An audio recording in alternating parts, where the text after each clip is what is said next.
Role-playing is a major element of D&D and other RPGs. They are role-playing games, after all. But not everybody is so good at it, or maybe not everybody is so naturally talented at role-playing.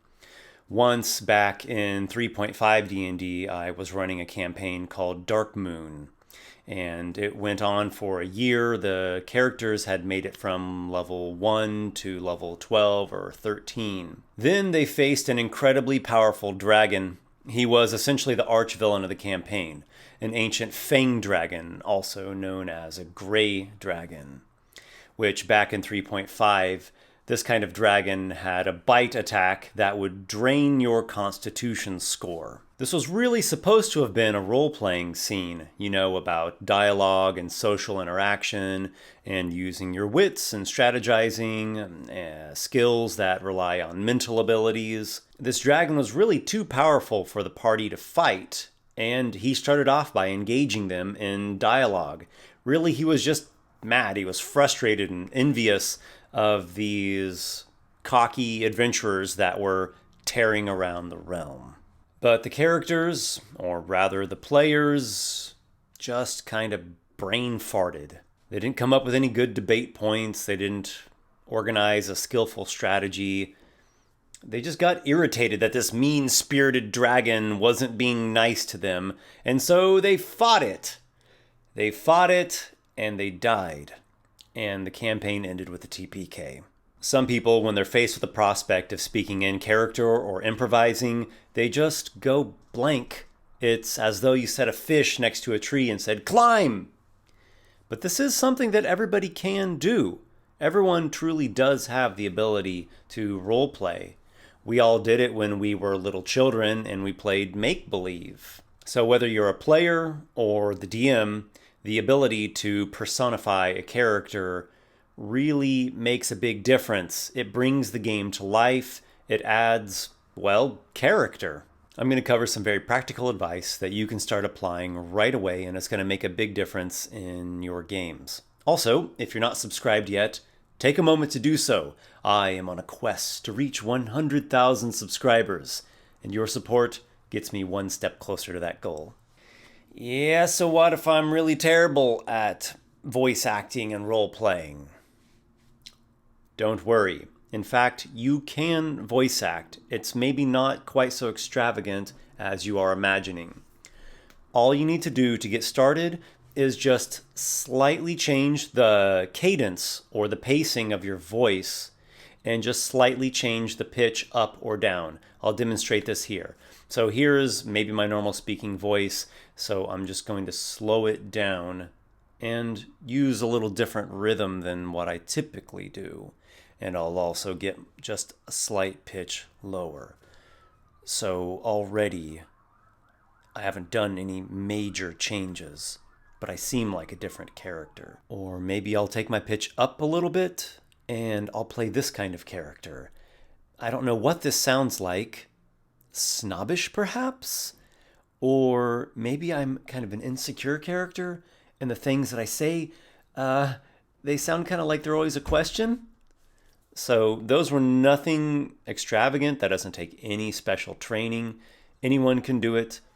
By making that slight change, you already distinguish yourself from just how you normally talk in everyday speech. And of course, there's always accents. But I can't do an accent. Well, you can't do that accent. But there are many, many accents out there, and you can find one that's easier for you. And besides, fantasy accents don't all have to be British accents. Now, there are lots of great Anglo-Saxon and Celtic accents out there, but you don't have to make all of your fantasy characters talk like this.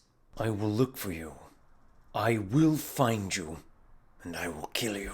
Personally, I'm quite fond of Mediterranean-inspired accents. No, it is no problem. Come inside. Now tell me, what is on your mind?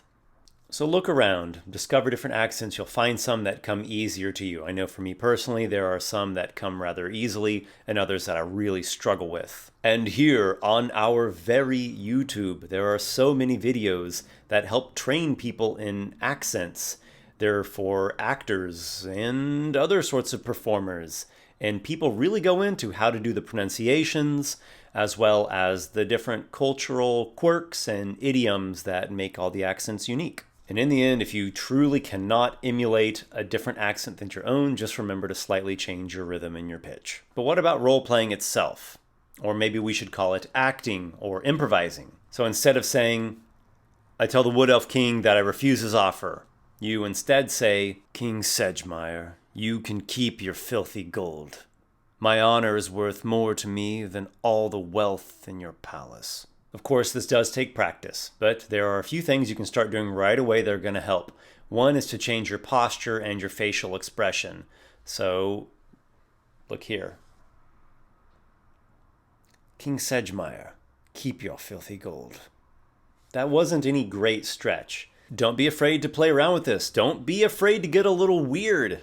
Weird characters can be very memorable. King Sedgemeyer, your gold is worth nothing to me. Another thing is to limit your amount of out-of-character summarizing. This is where instead of just saying your dialogue, you kind of give a summary of what your character said to another character. This is like the writing philosophy of show is better than tell. So instead of summarizing like this, I tell him that I refuse and that I'm just going to head out soon. You can simply say, I refuse. And if we can't reach an agreement, I will have to leave. Instead of saying, I asked Jelena if she can help me pick the lock, you just speak in character. Oh, Jelena, would you give me a hand with this lock here? And one more thing that you can do is to avoid modern lingo and slang. Now, this might take more focus or concentration on your part because you're going to have to pay attention.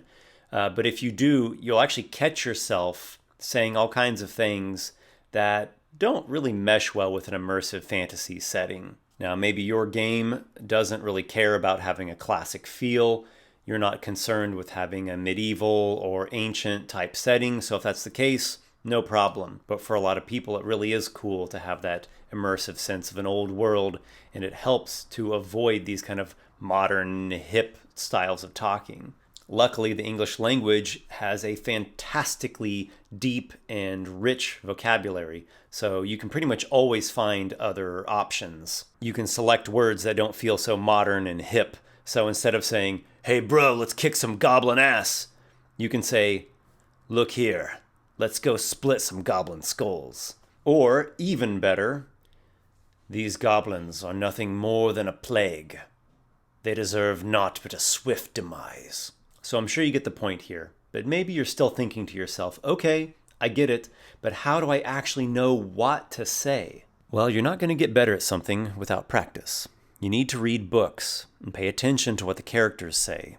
You can also watch videos, series, and movies that have interesting characters and good dialogue. Make notes too. That way you'll understand it and remember it better. Plus you'll have text that you can refer back to. Video games sometimes can help, but it really depends on the game. A lot of video games actually don't have great dialogue. But really, there are few things better than reading through a good book and studying the character's speech.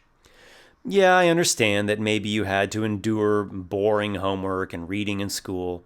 Maybe you're in high school or college right now, slogging through the assignments.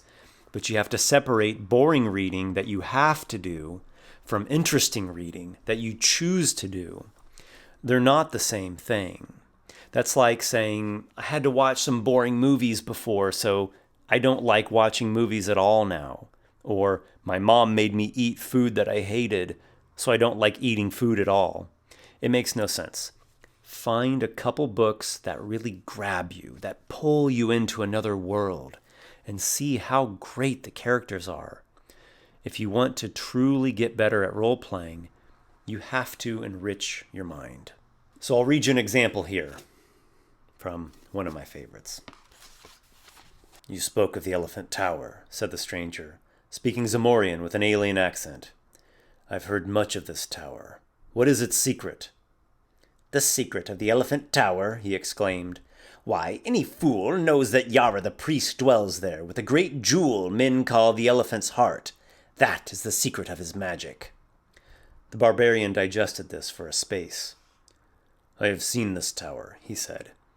It is set in a great garden above the level of the city, surrounded by high walls.